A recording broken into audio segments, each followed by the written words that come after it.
Damasco, la ciudad donde la belleza convive con las heridas. Yahshua no llegó como profeta, llegó como hombre que sabe mirar con amor lo que el mundo ya no quiere ver. Acompañado por el silencio y la compasión, cruzó las puertas del presidio más temido, y no para condenar, sino para recordarles que también ellos fueron hijos de la luz.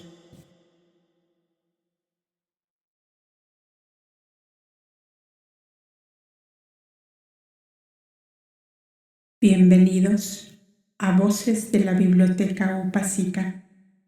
Soy Silvia Martínez y aquí las palabras despiertan memorias antiguas.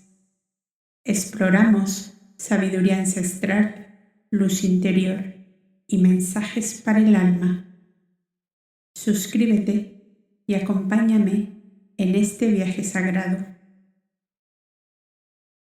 Comenzamos.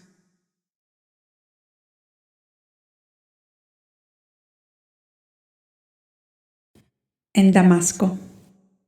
Algunos aspectos de la antigua Damasco y de sus alrededores hicimos conocer del lector al referir aquel primer viaje de Yahshua a Ribla, que de paso se detuvo con sus compañeros por breves días.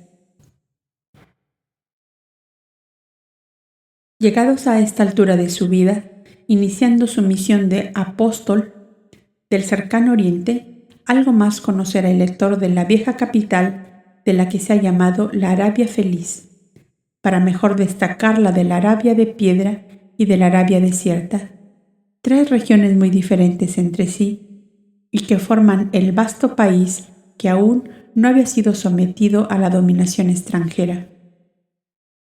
Al descender de las alturas del Hermón, se entra de lleno en la espléndida llanura regada por los ríos Farfar y Habaná, por la cual llegaba el viajero hasta las murallas mismas de la populosa ciudad. Situada esta en el punto en que los ríos unían su corriente, el abundante riego había convertido los alrededores de Damasco en huertos frondosos, en maravillosos jardines de una belleza pocas veces vista en las regiones del cercano oriente. Y diseminados entre las verdes praderas pastan los pacíficos y tranquilos camellos de pelo blanco o canela, manadas de caballos árabes de hermosa estampa, grandes majadas de ovejas y cabras de largo pelo de raza persa, y mezcladas con ellas las graciosas gacelas del desierto traídas por los pastores hacia la vecindad de las ciudades. Quien ha contemplado estos cuadros de belleza indefinible, los ve vivir de nuevo, no bien evoca el recuerdo lejano.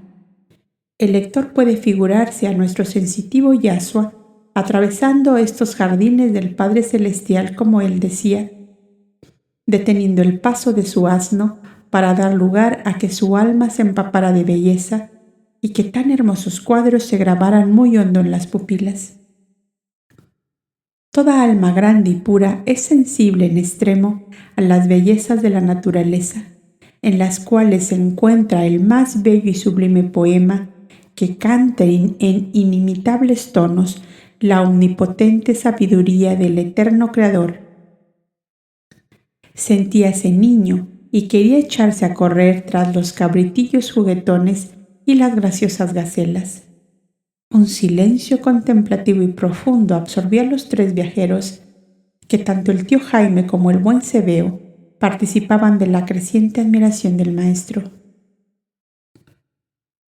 ¿Cómo podrían ser malos quienes habiten esta hermosura de Dios? Dijo por fin Yahshua, para significar en tan breves palabras el mundo de reflexiones que poblaba su mente. Razón tenía el Shif Hilderín, añadió, cuando al ver mi entusiasmo junto al lago de su huerto de las palmas me decía: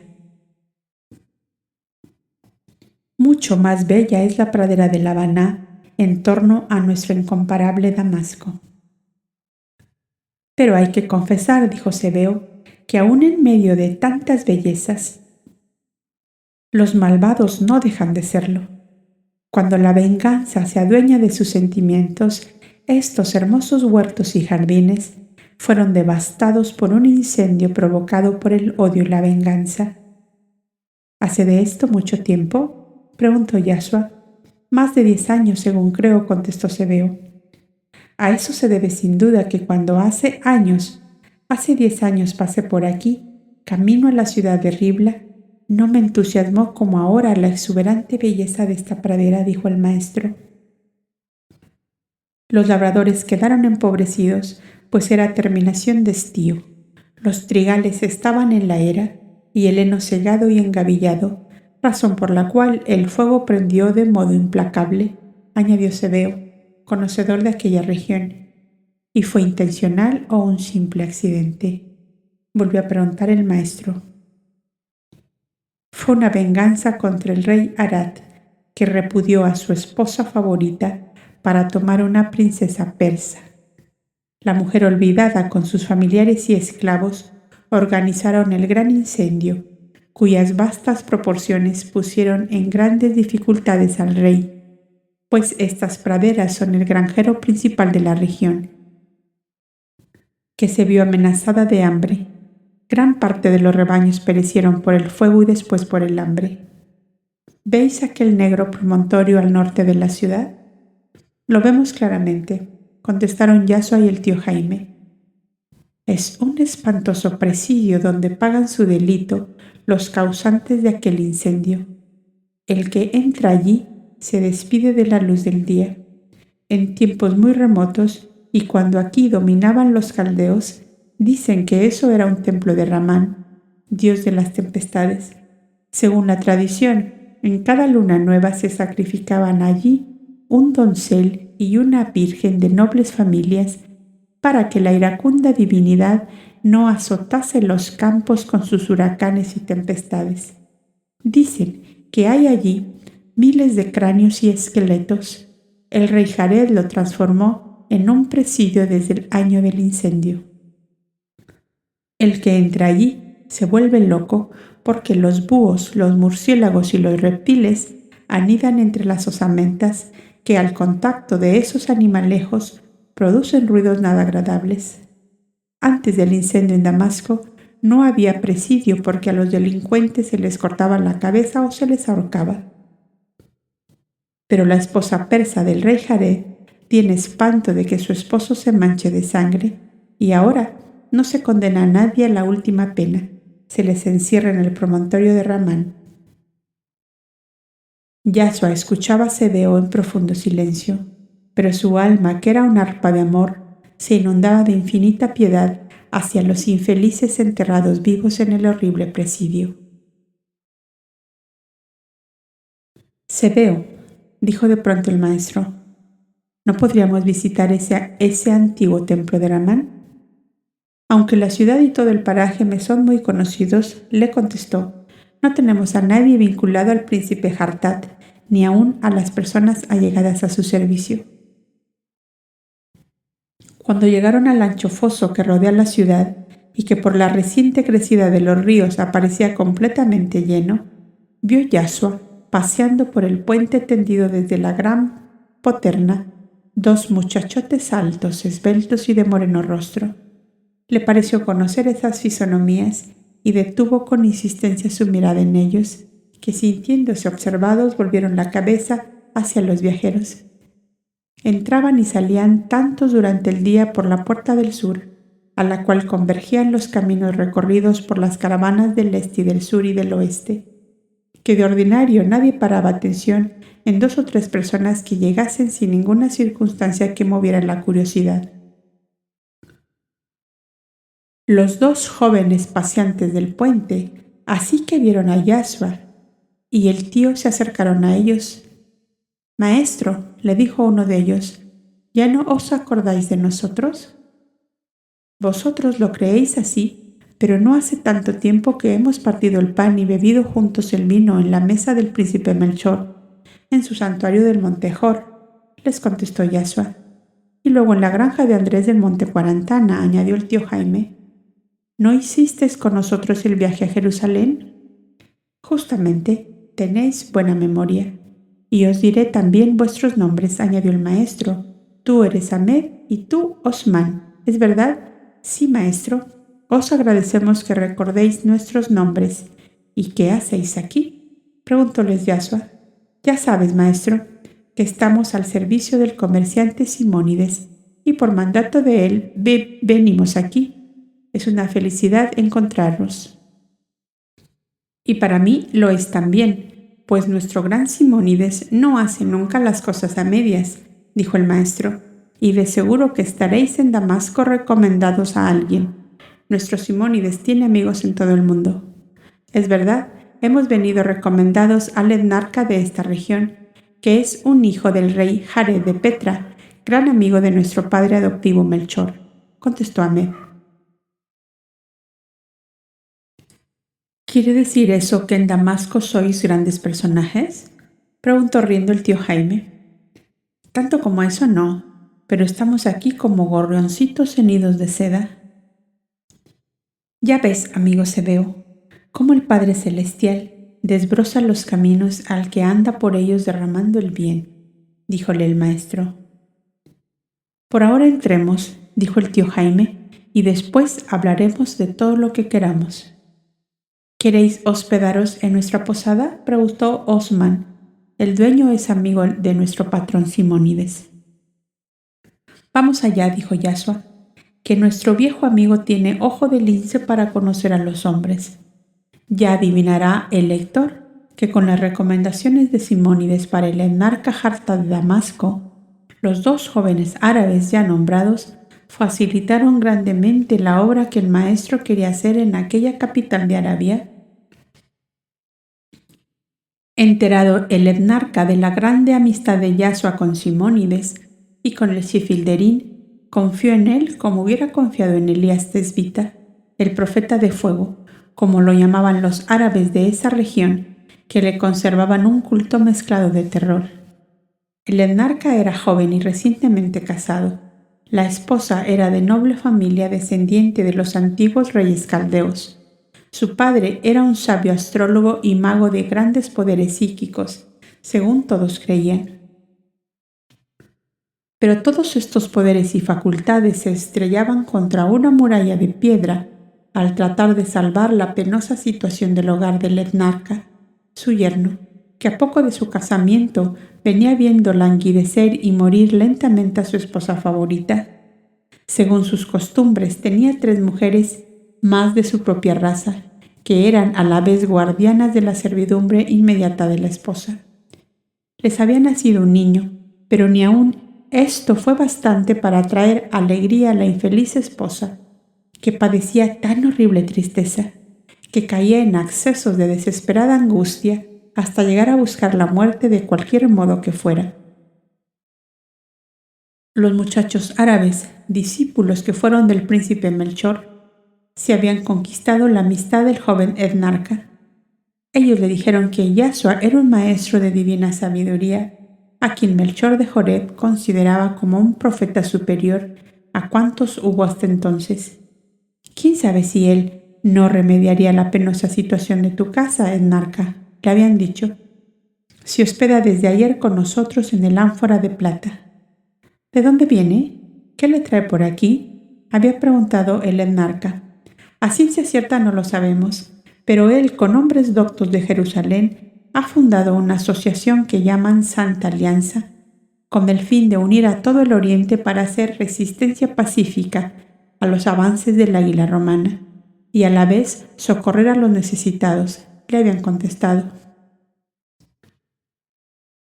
Ah, entonces es un gran hombre, traédmelo aquí, que aún antes de conocerle ya soy su amigo. Melchor, Hilderín, Simónides no son cortos de alcance, y si es amigo de todos ellos, el hombre vale fuera de duda. Por lo que es tu amigo, sé lo que eres tú, dice un proverbio tan antiguo como Damasco mismo, más antiguo que la sabiduría de Salomón. La sabiduría de mi suegro ha fracasado en el caso mío. Veamos vuestro profeta si tiene más poder que él. Tal fue la introducción de nuestro viajero en la ciudad de Damasco. Esa misma tarde se encontraba Yasua sobre el terrado del palacio del etnarca. junto a un pabellón de rejas doradas y cortinas de púrpura, donde estaba tendida con profundo desaliento una joven mujer. A su lado, una esclava agitaba un abanico de plumas para hacerle aire y espantar los insectos. Otra mecía suavemente la cuna de un niño flaco y pálido como su madre. «He aquí mi familia», le dijo el etnarca, cuando descorrió una cortina y les dejó ver el interior del suntuoso pabellón. «Mi padre, el rey, domina desde el Éufrates hasta el Mar Rojo», continuó diciendo. «Yo soy su heredero. ¿De qué me sirve tener cuanto quiero si me falta la alegría y la salud de la familia? De Persia y del Indostán he traído sabios astrólogos y médicos cuando mi suegro se declaró impotente para curar el extraño mal de mi esposa, que parece transmitirse a mi hijo, puesto que ya lo ves, ambos aparecen en el mismo estado». Yashua miró a la madre y al hijo, y se conocía en ambos la vida por la respiración un tanto fatigosa. «Si confías en mí», le dijo, después de un breve silencio, «manda salir a las esclavas. Ponte, etnarca, en un sitio de donde puedas ver y oír sin que la enferma te vea ni se aperciba de que estás presente. No tomes a mal lo que voy a preguntarte. ¿Tienes odio a alguien cerca o lejos de ti?» El etnarca miró con ojos escrutadores a Yashua y una ráfaga de recelo y desconfianza se reflejó en su mirada. «El que ocupa una posición como la mía», dijo, «odia y es odiado, igualmente que ama y es amado. ¿Por qué lo preguntas, profeta? Porque el mal de tu esposa y de tu hijo no está en sus organismos físicos, sino en la esencia espiritual que los anima, y de allí se transmite en forma de laxitud morbosa en seres muy sensitivos, a los cuales puede llevar lentamente a la muerte». El etnarca guardó un profundo silencio. «Profeta del Altísimo, voy a decirte secretos de mi familia de los cuales no te permitirás usar sino para el bien de los míos», dijo con severidad.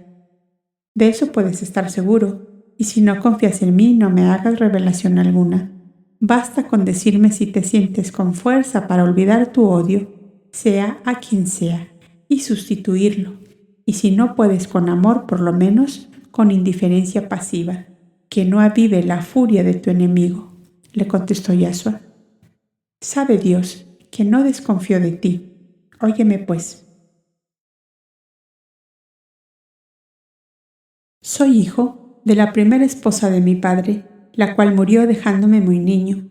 Él tomó otra esposa entre las princesas de la casa reinante en Sidón, y cuando ya le había dado un vástago, la repudió a causa de sus costumbres demasiado libres, rayanas en libertinaje, como son casi la mayoría de las mujeres sidonias.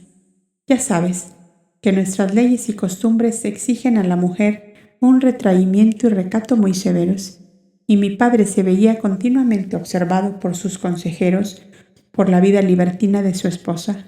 Al repudiarla tomó una tercera esposa, una princesa persa, que es un encanto de mujer que le ha traído la paz y la dicha al hogar.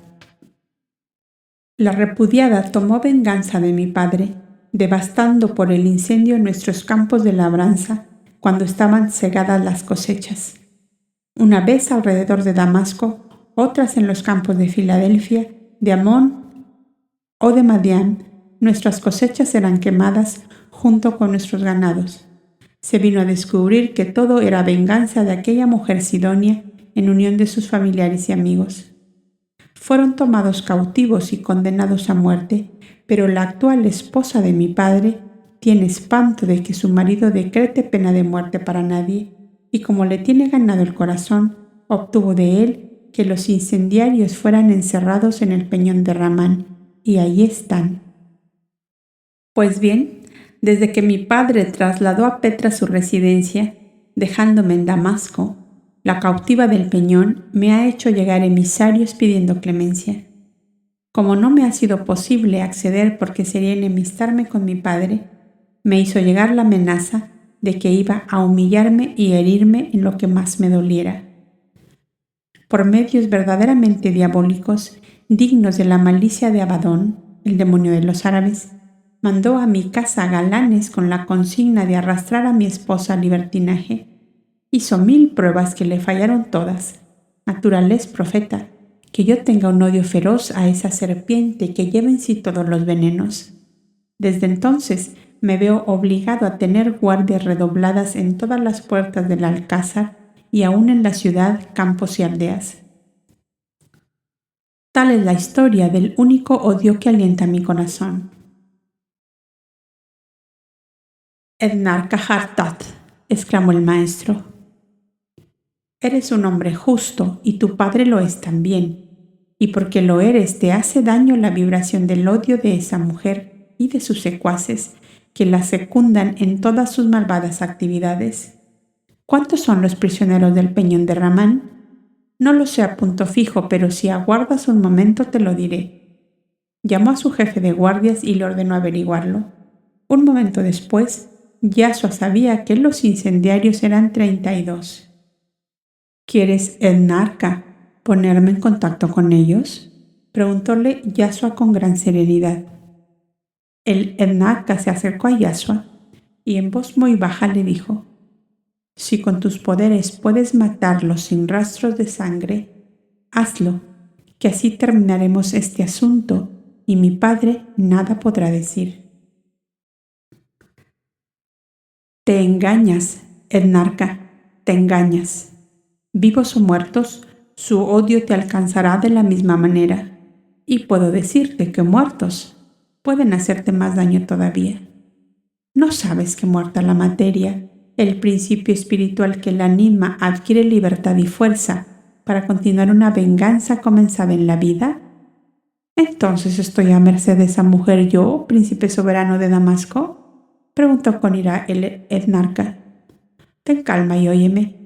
No odies más a esa mujer. Es el primer paso.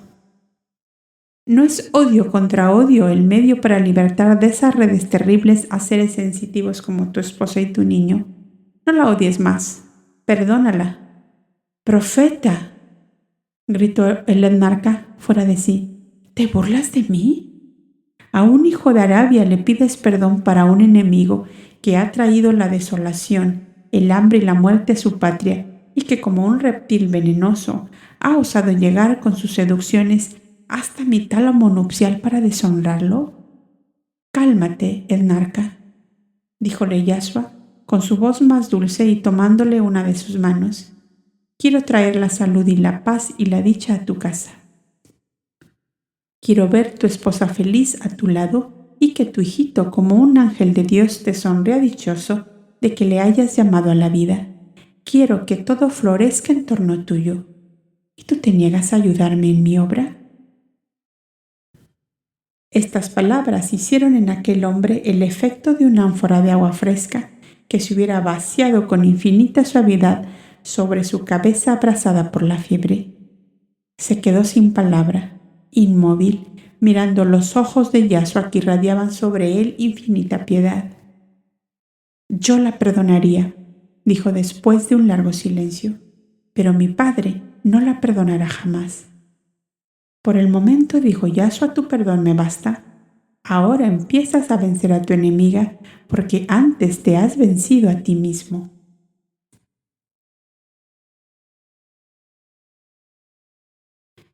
¿Me permites visitar a la cautiva del peñón? Irás con 50 de mis mejores guardias, dijo Hartat. Como quieras, pero te ruego dar órdenes para que me dejen hablar a solas con esa cautiva y con cada uno de los prisioneros, añadió el maestro. Eres un profeta de la talla de Elías Tesbita, que no temía ni a los ejércitos armados, dijo el Ednarca, impresionado por la actitud de Yasua. ¿Crees tú en el poder supremo del Creador?, le preguntó el maestro. En él creo desde mi niñez, contestó. Bien has hablado. Ahora hazme conducir a ese presidio, y el soberano poder, mi Dios, hará todo lo demás. Acto seguido, 50 guardias salieron de la fortaleza conduciendo a Yasua al peñón de Ramán, donde 32 seres humanos yacían sepultados vivos. 2 o 3 veces al mes se les llevaban provisiones, se les renovaba el agua de los cántaros y solo quedaban allí encerrados cada uno en su cueva, amarrados con una cadena al peñasco y sin que nadie más se ocupase de ellos. Era de tal manera formidable aquel peñón presidio que no era de temer ninguna evasión. Desde adentro no podían abrir y de fuera solo el que poseía el secreto de la piedra movediza podía penetrar allí. Únicamente un viejo guardián, compañero de armas del rey Jared, conocía ese secreto y solo él abría y cerraba el presidio. Cuando Yashua estuvo al pie del peñón, pidió que le dejaran solo, y en una suprema evocación a sus grandes alianzas espirituales, recabó de ellas la fuerza necesaria para aniquilar el dragón destructor del odio, causa de todos los males y dolores que lamentaban en la gran ciudad, y dijo al viejo guardián: «Ábreme el presidio y guíame ante la cautiva». «Eres audaz», díjole el viejo. «Sabes que esa mujer tiene 100 demonios en el cuerpo y es una bruja consumada. Mira un lagarto y lo deja seco. Mira una lechuza y después de una voltereta por el aire, cae fulminada como herida por un rayo». Yashua se sonrió ante el miedo del anciano guardián y le dijo: «No temas, ya eso pasó. Como quieras, niño, a más el amo lo manda». El viejo entró en una cueva de las muchas que el peñón tenía y que eran utilizadas por las raposas y gatos monteses como madrigueras. A poco salió diciendo: «Ya puedes pasar». Yashua entró tras del viejo, que llevaba una candela encendida. Tras ellos entraron los guardias.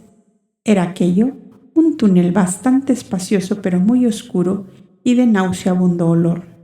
Se notaba en el esfuerzo de todos que el pavimento iba subiendo lentamente como una rampa insensible.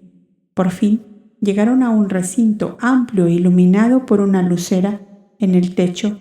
Sobre un altar semiderruido se veía una monstruosa imagen de piedra que representaba al horrible dios de las tempestades. Tenía grandes alas como de águila y sus dedos eran garras que sostenían cadenas y sogas en gran cantidad. «Esto era el templo», dijo el guardián. «Detrás de esto están las cuevas de los esqueletos».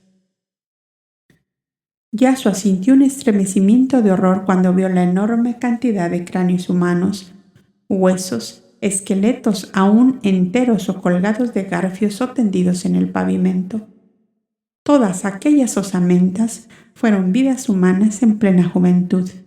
El fanatismo de una religión criminal les había privado del don divino de la vida, en aras de una fe abominable hacia una divinidad sanguinaria. ¿Era posible que el ser humano, con un alma emanada de Dios amor, llegase hasta ese abismo de ignorancia y degradación? Su alma tierna como una flor en capullo se estremeció dolorosamente. Se acercó más al informe montón de huesos. Tomó en sus manos uno de aquellos blancos cráneos que parecían de nieve. Era pequeño y de líneas finas. Pensó que sería de una virgen endeble como una flor y pensó: aquí dentro había un cerebro unido a una mente que pensaba, que soñaba, creaba bellas imágenes de amor y de dicha. Tenía madre, tenía un amor, anhelaba la dicha. «Oh, Dios del infinito y eterno», exclamó de pronto.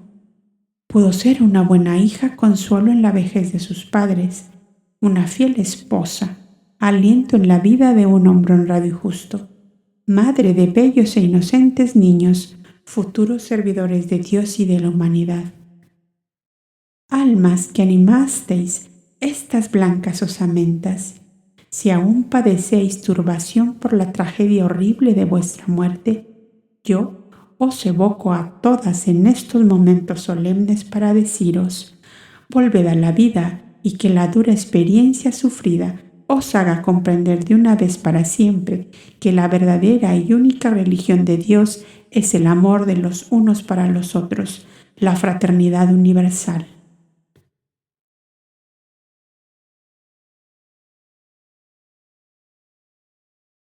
La presencia del viejo guardián le hizo volver de su abstracción. Dejó el cráneo que le sumió en meditación y le dijo: «Llévame ante la cautiva». Cruzaron ante varias cuevas vacías y se detuvieron ante una con verja de hierro en la puerta. La figura que el maestro vio se confundía con la negrura de la muralla. Estaba tirada sobre un miserable lecho de paja, sujeta al muro por una cadena que le rodeaba la cintura. Junto a ella se veían mendrugos de pan y trozos de carne. La cueva era pequeña y el visitante quedaba muy cerca de la prisionera.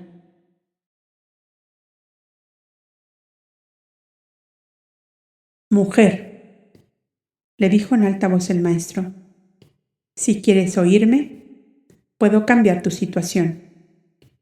«Yo no quiero misericordia sino justicia», contestó duramente ella. «Todos reclaman justicia», díjole Yashua, «los que hacen daño y los que lo reciben. Tú quieres de seguro tu libertad, que es don de Dios a sus criaturas. Los que recibieron de ti tantos males también tienen derecho a los bienes que tú les arrebataste en un momento de cólera. La libertad que anhelas no podrás tenerla si no renuncias al mal obrar y te decides a vivir conforme a la justicia y a la verdad. Tienes pues en tus manos el bien que deseas. ¿Y quién eres tú, que así ofreces la libertad a quien lleva 11 años de calabozo? Soy un maestro que enseña la ley del amor y fraterno a los hombres. He pedido permiso al enarca para visitarte y me lo ha concedido». «Es un asqueroso lagarto que me tiene miedo», rugió la mujer. «No puede temerte porque él es libre y fuerte», le dijo Yashua, «y yo, su mísera cautiva encadenada, soy más fuerte que él, y voy a matarle su mujer y su hijo como mato a las lechuzas y a los murciélagos que se llegan a mí». «Ni a la una ni al otro matarás. ¿Quién me lo impedirá? Yo, en nombre de Dios», le contestó el maestro con gran firmeza. La infeliz dio un aullido y se incorporó furiosa, dando pasos hacia Yashua, hasta donde le alcanzó la cadena. Se quedó mirándole fijamente con sus ojos de hiena, como si quisiera fulminarlo con la mirada. El maestro la miró también y con imponente serenidad. Parecían dos adversarios que medían sus fuerzas. Después de un momento la mujer se dobló como un junco y se tiró sobre el lecho de paja sollozando convulsivamente. El maestro entornó sus ojos y lloró por ella. «Señor», murmuró con su voz de arrullo, «Padre mío, si algo significa mi vida ante tu inconmensurable grandeza, dame esta alma que la quiero para redimirla, y toma mi vida a cambio de esta y de todas las almas creaciones tuyas que desviaron sus caminos y se hundieron en el abismo». La mujer se había calmado y sentada en su lecho miraba el rostro de Yashua, por el cual corrían lágrimas, y sentía la poderosa vibración de su ternura y su amor hacia ella. No podía creerlo. ¿Era posible que aquel hombre tuviera piedad y ternura para ella que era un escorpión? No podía creerlo. «¿Por qué lloras?», le preguntó. «Lloro por ti, mujer, porque eres tan desventurada y tan ciega que no comprendes el mal que te haces haciendo el mal a los demás. ¿Por qué rechazas la felicidad que Dios amor quiere darte? ¿Pasarás toda tu vida en este miserable estado? Pregúntaselo al etnarca, hijo del rey Jared, causante de mi desgracia», contestó la mujer. «La justicia humana te ha encadenado aquí para salvaguardar a las víctimas de tu venganza, mujer. ¿Crees en Dios? Soy Sidonia y creo en Marduk. Él me vengará». «Mientras pienses en la venganza, aquí pasarás toda tu vida. El día que pienses en amar a tus semejantes como te amas a ti misma, serás dichosa, sobremanera dichosa. Elige pues tu camino». «¿Qué me darás por renunciar a mi venganza y al odio que la alienta?», preguntó la mujer con un cinismo que hubiera dado asco a cualquiera, menos al maestro, en cuyo corazón desbordante de piedad no cabía otro sentimiento que el del perdón y del amor.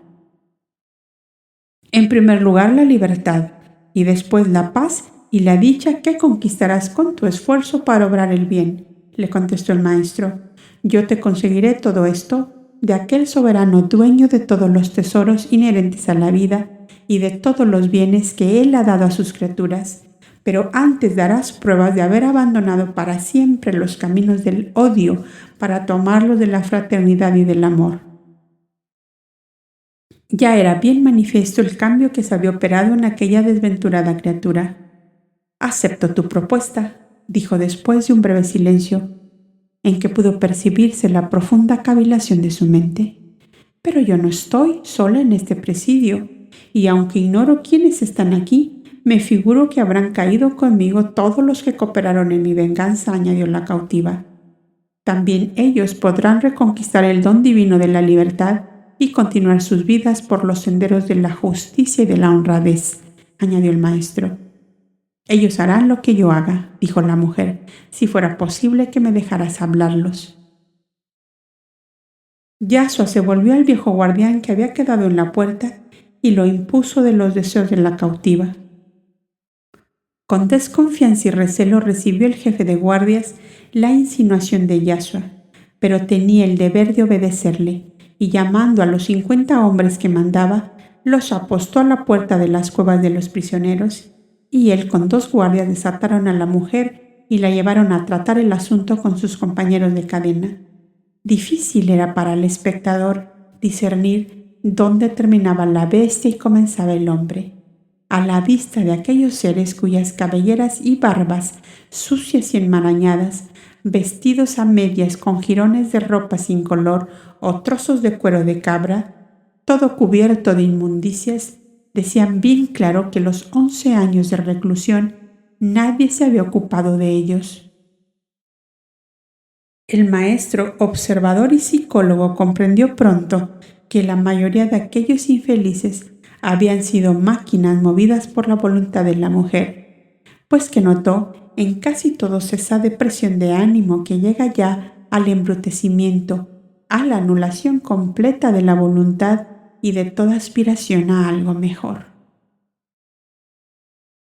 «Infelices», murmuró con voz queda Yasua. «No podían descender más». Y no obstante, en medio de esas piltrafas de carne y hueso, revestidos de inmundos harapos, viven las chispas divinas emanadas del omnipotente Creador de los mundos y de los seres.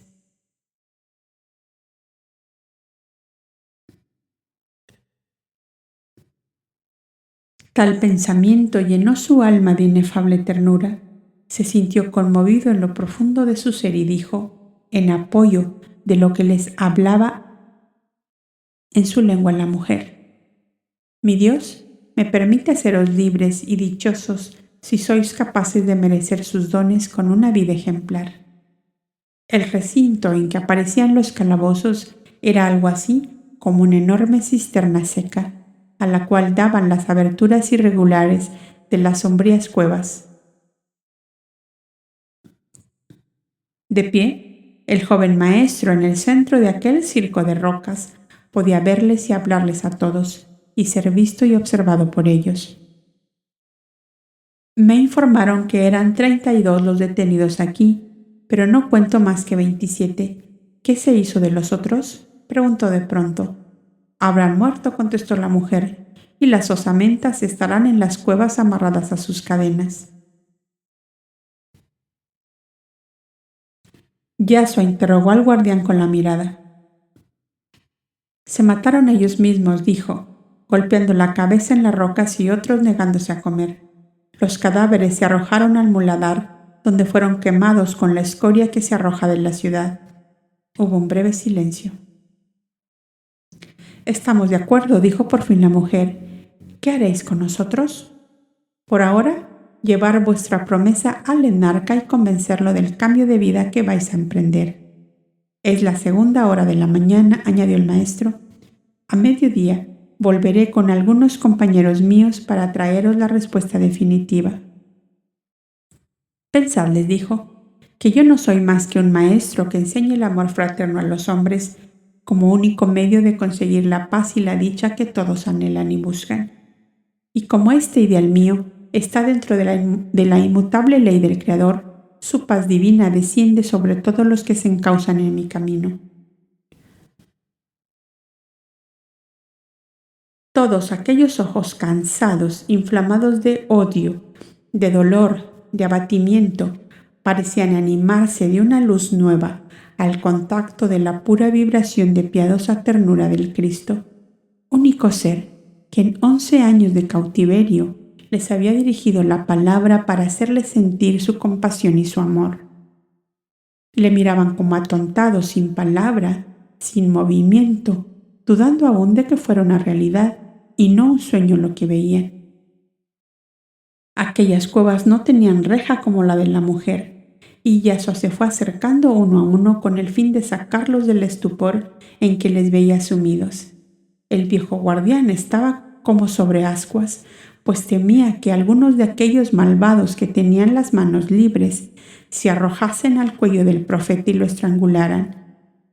Yasua comprendió sus temores y le dijo en voz baja: «No temas, guardián, que las fieras ya huyeron y solo quedan corderos amarrados a las cadenas». Convencidos por fin los cautivos de que todo aquello no era una visión hermosa, sino una realidad, de que aquel hermoso joven de manto blanco y cabellera rubia, de ojos dulcísimos y voz musical, era un hombre de carne y hueso, quiso algún rey venido de quién sabe y qué país ignorado por ellos para devolverle la libertad, la paz y la vida. Una conmoción colectiva profunda se apoderó de todos al mismo tiempo, y tirando de las cadenas cuanto ellas daban, hasta hacerse daño, se arrojaban ante aquel hombre desconocido, que en la tiniebla espantosa de sus vidas les hablaba de paz, de dicha y de amor. Las lágrimas empezaron a correr mudas por aquellos rostros envilecidos por el odio y desfigurados por la inmundicia y el abandono. «¿Veis?», dijo Yasua al viejo guardián, «cómo las fieras han huido para dejar a los corderos vivos todavía». El viejo guardián, que no era un tronco de encina ni un bloque de piedra, volvió el rostro hacia otro lado para que nadie viera su profunda emoción. «Nunca tuve cerca de mí un profeta de Dios hasta hoy», dijo cuando pudo hablar. «Señor, acuérdate de mí, que tengo mi mujer ciega y 2 hijos leprosos», y un sordo sollozo ahogó su voz en la garganta. «En nombre de mi Dios te digo que el sol de mañana les encontrará curados. Vete y báñales en las aguas del río Habaná», le contestó Yasua.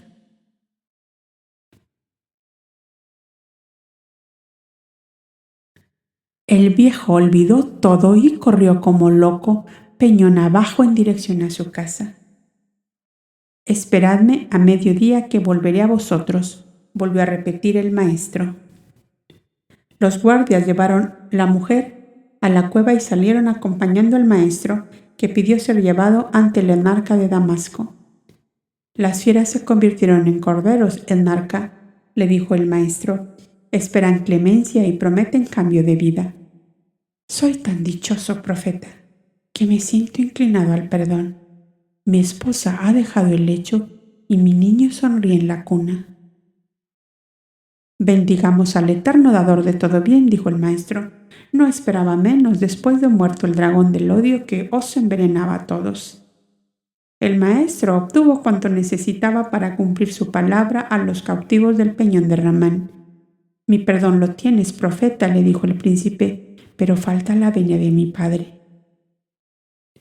«Yo me encargo de ello», contestó Yasua. «¿No dicen que el rey Jared de Petra es como hermano del príncipe Melchor de Joreb y del Shifilderín?» «Se aman grandemente», contestó el enarca. «Si estás de acuerdo, enarca, despachemos mensajeros hacia el sur con epístola tuya para tu padre y mías para los otros dos, que están unidos a mí por una alianza de amor de largo tiempo, insinuó el maestro. Sea como dices, contestó el etnarca. Mientras viene la respuesta, añadió el maestro, trataremos de ensayar la nueva vida de los cautivos del Peñón de Ramán para cerciorarnos de que la redención es completa. Si cuento con tu beneplácito, yo me encargo de tales ensayos, dijo Yasua. Sí, profeta, sí. La salud de mi esposa y de mi niño te hacen dueño de mi voluntad. Haz con ellos como te plazca. Gracias, etnarca. El profeta de Dios te bendice en su nombre. Yasua volvió a la posada Ánfora de Plata, donde el tío Jaime con Cebeo y los jóvenes árabes le esperaban ansiosamente. ¿Qué hay?, preguntó de inmediato el tío Jaime, así que le vio llegar. Yasua miró al tío Jaime. La luz de Dios camina con nosotros, tío Jaime, contestó el maestro. Todo ha salido como ha venido de él. ¿Acaso el Padre Celestial hace las cosas a medias? Después de referirles lo ocurrido en el presidio del Peñón, les dijo: ahora necesito de vosotros 4 para ayudarme en la tarea. Podéis disponer de nuestras personas, dijo Ahmed y Osman, y de la mía, añadió Cebeo. Yasua miró al tío Jaime. ¿Qué estarás por hacer, niño hijo de Miriam?, preguntó riendo. Sacar a esos infelices de la vida en que están, tío Jaime. ¿Voy a dejarles así? Sí, hijo mío, sí. Sálvales. Tu corazón no puede hacer otra cosa. ¿Pero qué harán ellos cuando se vean libres? Ah, Yasua, ¿no alimentarás cuervos para que te saquen los ojos? Diríase que el tío Jaime habló obedeciendo a un doloroso presentimiento, porque 8 años después tuvo el dolor de ver sobre la montaña trágica, la tarde de la crucifixión, 2 de aquellos salvados del cautiverio. El uno era Gestas, llamado el mal ladrón, enclavado en el Calvario al lado del Cristo, y otro, que era hermano de aquel, gritaba enfurecido entre el populacho. ¿A otros pudo salvar y no se sabe salvar a sí mismo? ¿Qué profeta ni Mesías? Ha de ser un sedicioso embustero.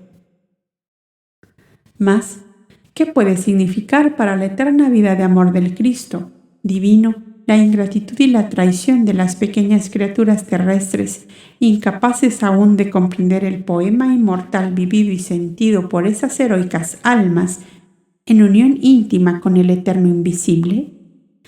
Desde el mediodía, y tal como el maestro lo prometiera, comenzó la transformación del Peñón de Ramán. El tío Jaime, Cebeo, Ahmed y Osman fueron los auxiliares de Yasua que con la debida autorización del etnarca procedieron a la obra regeneradora ya comenzada. Las aguas opalinas del río Habaná, nacido en las cumbres nevadas del Monte Hermón, donde 40 servidores de Dios oraban por la salvación de los hombres, purificaron aquellos sucios cuerpos, harapos de carne y huesos, que llevaban aún en la cintura las sangrientas señales de una cadena de 11 años. Vestidos de nuevo, alimentados con viandas ofrecidas con fraternal amor, eran seres nuevos, a quienes sonreía la esperanza después de haber aniquilado en ellos el veneno del odio y del rencor. Eran 26 hombres y una mujer. «Tú fuiste la capitana jefa para el mal», dijo el maestro a aquella mujer. «Ahora lo serás para el bien, para la paz y la dicha de todos. Este, que fue vuestro presidio para castigo, será vuestro hogar, vuestro taller de trabajo, vuestra aula de estudio y vuestro recinto de oración, hasta que deis pruebas de un verdadero arrepentimiento». A lomo de asnos y encerrados en sacos de esparto, fueron bajados al valle los innumerables esqueletos, cráneos, huesos dispersados y rotos que llenaban las cuevas del Peñón de Ramán, y enterrados en una fosa común, encima de la cual Yasua con sus amigos plantaron arbolitos nuevos de rayán. Floreced de amor.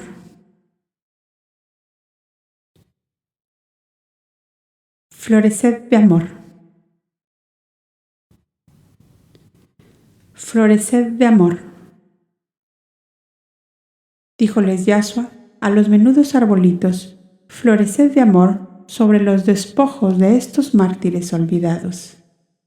Después se procedió a la limpieza y reparaciones de la parte superior, que era el edificio propiamente dicho y que parecía formar parte de la montaña negra y vaporosa. Era el recinto central con el altar y la estatua del dios que fue separada de allí. Aquello se transformó como por encanto en comedor-cocina para los refugiados, y las grutas adyacentes que tenían luz y aire fueron utilizadas como alcobas donde lechos limpios, lamparillas de aceite y cántaros de agua ofrecían a los asilados la modesta comodidad que por el momento podía dárseles. La plazoleta de rocas a donde daban las cuevas que fueron calabozos pasó a ser taller de trabajos manuales, para que los mismos moradores del peñón se hicieran mesas, bancos y cuantos utensilios les fueran necesarios. Una guardia de 10 hombres armados se encargó de la vigilancia exterior. «Tú serás el ama de la casa», decía el maestro a la ex cautiva, «y harás la comida para todos. Tendrás aquí todo lo necesario, y 3 mujeres del pueblo vendrán cada día para ayudarte en la faena. Y os prometo a todos que conforme a la conducta que tengáis, será el tiempo que tardéis en recobrar por completo la libertad. Para ello se necesita el beneplácito del rey Jared. Y ya se ha pensado en ello. ¿Estás contenta, mujer?» «Profeta, tú has despertado lo poco bueno que había en mí», dijo con honda tristeza aquella mujer. «Y al morir el odio ha revivido un sentimiento muy íntimo, el amor a mi hija, a quien no he vuelto a ver en 13 años. «Ah, ¿tienes una hija? ¿Y dónde está?» «La tiene el rey Jared, que me la arrancó al repudiarme. Yo la quiero, profeta. Mi corazón la reclama. Cuando vivía para el odio y para la venganza, no me importaba esa hija, que lleva la sangre del que me hizo desventurada. Pero tú, profeta, has matado la hiena y has despertado a la madre. Sola en el mundo, ¿qué soy sin el único lazo que me une a la vida?» Y la infeliz cautiva sollozó amargamente. «Espera y confía, mujer, que cuando nuestro Padre Celestial, que es el amor, abre a sus criaturas un camino nuevo, lo abre en la luz con todas las facilidades para que se suban por él, si de verdad le aman. De ti depende que te sea permitido ver de nuevo a tu hija. Espera, mujer, espera». «¿Qué pasa en el peñón de Ramán?», preguntaban las gentes al pasar por las inmediaciones. Tropillas de asnos van cargados de tablones, de fardos, de lana y cáñamos, de sacos de legumbres y cereales, cántaros de aceite y fardos de carnes saladas. «Parece que el enarca forma allí un cuartel», decían algunos. «No, que es un hospicio para leprosos», decían otros, y nadie se acertaba con la verdad. Pero tú y yo, lector amigo, sabemos lo que ocurría. Era que había llegado al vaporoso peñón un arcángel de luz en la persona de Yasua de Nazaret, y lo había inundado de esperanzas y de amor. 18 días consagró el maestro a reconstruir en aquellas almas lo que el odio había destruido. Detrás de aquella mujer y de sus 27 compañeros de delito había muchos seres abandonados, olvidados y despreciados. Eran los padres, las esposas, los hijos de los odiados incendiarios que habían puesto su voluntad y su esfuerzo para traer el hambre y la miseria sobre toda la comarca, con el fin de levantar los pueblos en contra del rey Jared. Pero él se había defendido como un león acosado por chacales, había vaciado el tesoro de sus arcas para traer cereales y legumbres de los fértiles valles del Éufrates y del Orontes, y que su pueblo no padeciera por la venganza de una mujer. Sabiendo todo esto, cuán difícil parecía el conseguir su clemencia para los infelices que habían sido así provocados. Pero el príncipe Melchor no podía negar nada a Yasua, el enviado ungido de Jehová para la salvación del mundo. ¿No había sido él uno de aquellos 3 elegidos para reconocer al avatar divino en su cuna, recién llegado a la vida terrestre? ¿No había hecho 25 años atrás un pacto solemne con Baltasar el persa y Gaspar el hindú de que serían en todo momento infatigables colaboradores en la obra del Mesías Redentor? Bajó, pues, de su nido de águila sobre el monte Hor, ya conocido de los lectores, y se dirigió a Petra, residencia del rey Jared. ¿Cuál no sería su sorpresa al encontrar también allí a su gran amigo el Sifilderín, que acababa de llegar de sus tiendas en el monte Jebel? Allí le había llegado la epístola de Yasua, a la cual el caudillo árabe no podía hacer oídos sordos. ¿No era acaso el futuro rey de Israel que salvaría al oriente de la opresión romana? Como verá el lector, cada cual interpretaba la misión de Yasua según su grado de evolución espiritual. El uno veía en él un Mesías salvador de almas, llevándolas a la comprensión del amor universal. El otro veía en él un libertador de los países oprimidos, un gran conductor de pueblos, llevándolos a reconquistar sus derechos y a gobernarse por sí mismos. Para ambos, Yasua de Nazaret era grande, inmensamente grande. Melchor pensaba y decía: es el verbo de Dios, es el pensamiento de Dios, es el amor de Dios hecho hombre para hacer comprender a esta humanidad cómo es el eterno invisible, al cual desconoce aún después de que en todas las pasadas edades hubo inteligencias luminosas que levantaron a medias el velo del eterno enigma. Hilderín pensaba y decía: es el hombre providencial que necesitan los pueblos oprimidos para levantarse como un solo hombre y arrojar al intruso que se constituye en amo, porque posee legiones numerosas como las arenas del mar. Y fue según su modo de ver que ambos hicieron al rey Jared un esbozo de la personalidad del joven maestro que estaba en Damasco y se interesaba en redimir a los cautivos del peñón de Ramán. Su hijo Jartad le relataba a sí mismo la curación de su esposa y de su niño de un modo súbito y completo, la curación de la esposa del viejo guardián del peñón, que hacía 7 años había quedado ciega, y 2 de sus hijos atacados de lepra, el arrepentimiento de Jarima y sus compañeros de delitos que al contacto del profeta habían transformado el pavoroso presidio en hermoso taller de trabajos manuales. «Será sencillamente un poderoso mago que emplea su ciencia en hacer el bien», dijo Jared después que oyó decir a sus 2 amigos de cuanto decían del joven maestro. «Pero así que sea, su obra es grande y digna de nuestro agradecimiento. Consiento, pues, en que mi hijo Jartad acceda a lo que pide ese profeta. Confío en él y en vosotros».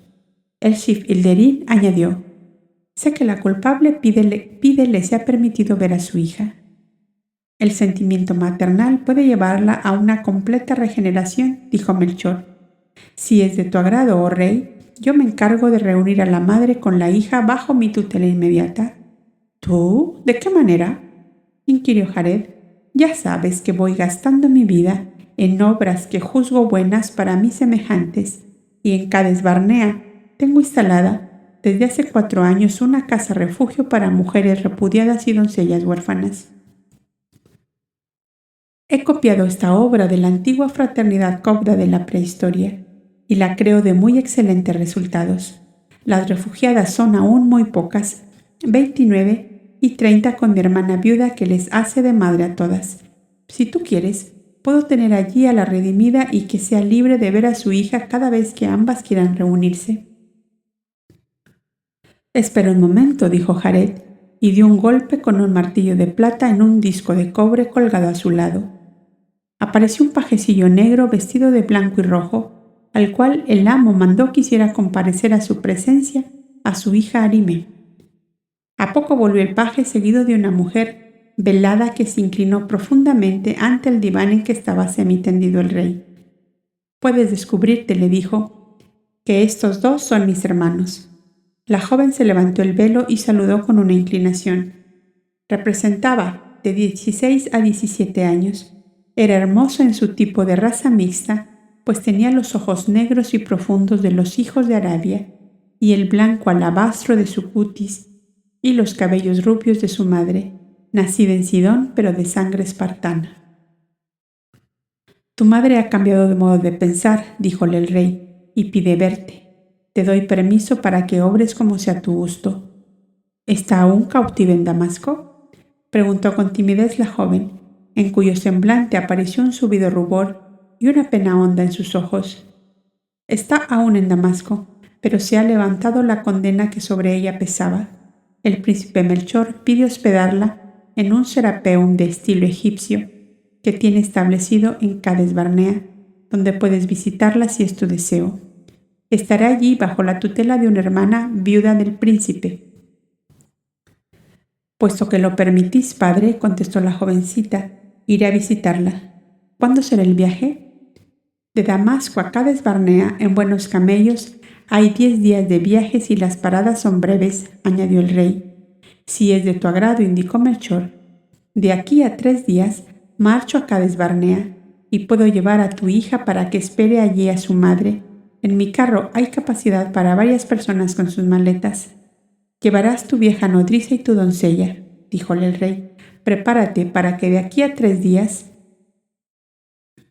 La joven se inclinó ante su padre, saludó a los visitantes y cubriéndose nuevamente salió seguida del paje que la esperaba en la puerta. Esta joven Arimé tuvo actuación más tarde entre las mujeres viudas y doncellas que juntamente con los discípulos formaron la primera congregación cristiana de Jerusalén.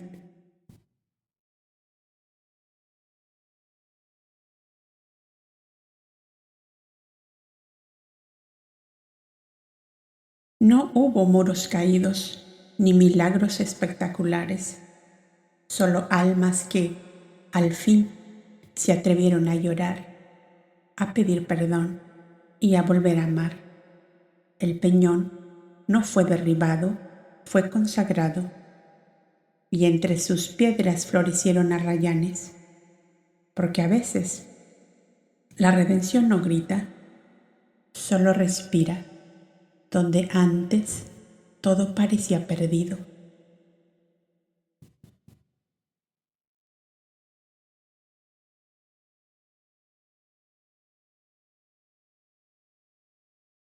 Correspondencias arqueológicas y tradicionales del capítulo en Damasco. Damasco representa el alma luminosa que guarda bajo su belleza un dolor antiguo no resuelto. Es símbolo del yo espiritual que aún no ha mirado sus sombras más hondas. El peñón de Ramán es el arquetipo del presidio interior, la celda que el alma construye cuando se convence de que no merece ser amada. Es la piedra donde se inscriben las culpas no perdonadas, las heridas no lloradas, las pérdidas no integradas. La mujer carcelera encarna el arquetipo de la madre endurecida, la fuerza femenina que, por haber sido herida, se convierte en su propio carcelero. Solo el amor, desarmado, puede devolverle la lágrima y con ella la redención. Arimé es símbolo del alma hija que espera ser reconocida. Representa toda parte inocente que queda excluida, negada, borrada, pero que aún sueña con volver al abrazo. La transformación del presidio en centro de dignidad revela un principio iniciático clave. No se trata de escapar del karma, sino de transmutarlo con presencia. Lo sagrado no huye del error, lo convierte en templo. Los arrayanes floreciendo sobre las tumbas son símbolo vibracional de la vida redimida. Indican que el perdón no borra el pasado, pero lo convierte en semilla.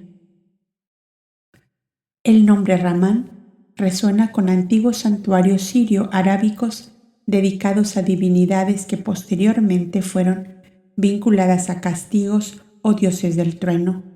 El peñón, entonces, hereda una memoria sagrada invertida, lugar que fue altar y se volvió presidio. La arquitectura del presidio, mencionada como oscura, labrada en piedra, con corredores sin eco, evoca construcciones subterráneas del mundo semítico precristiano, espacios pensados para el silencio del alma y que se convirtieron en prisiones reales y metafísicas. La figura del rey Jared, aunque lateral, encarna la estructura del poder que castiga porque debe hacerlo, pero que también puede ser tocado desde lo invisible por la verdad, la mediación de Melchor, el sabio solar, e Hilderín, sabio árabe, vuelve a unir las rutas atlantes y del desierto.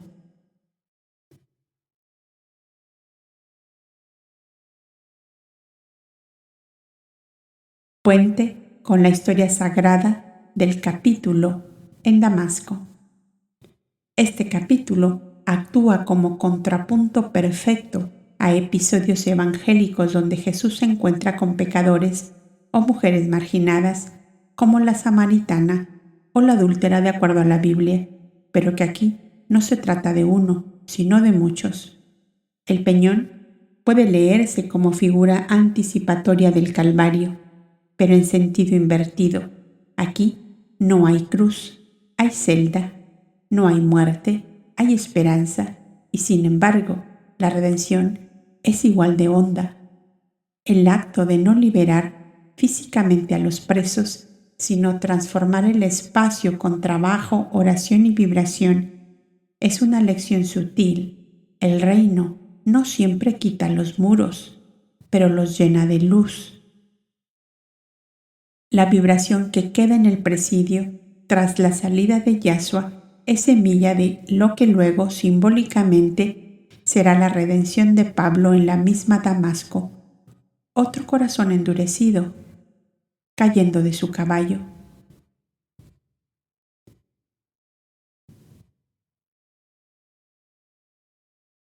Porque la redención no siempre viene en forma de milagro, a veces entra por una puerta oxidada. Se sienta frente al dolor y susurra: tú también mereces volver a vivir. El Cristo no rompió las cadenas, rompió la idea de que el alma debía quedarse encadenada. Y donde todos veían prisión, Él vio templo. Y hoy los arrayanes sobre la tumba siguen diciendo en silencio: aquí floreció el perdón.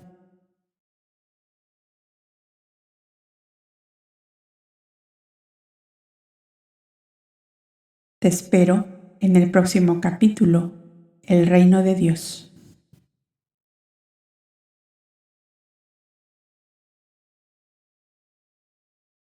Gracias por compartir este instante de alma. Suscríbete, activa la campanita y acompáñanos en cada episodio o cada capítulo o cada libro narrado aquí. Y si deseas ir más profundo, únete como miembro de este canal. Hay contenido exclusivo para quienes sienten el llamado. Y como recordaba Madame Blavatsky, la mentira baja estrepitosamente por un plano inclinado, mientras la verdad sube penosamente cuesta arriba.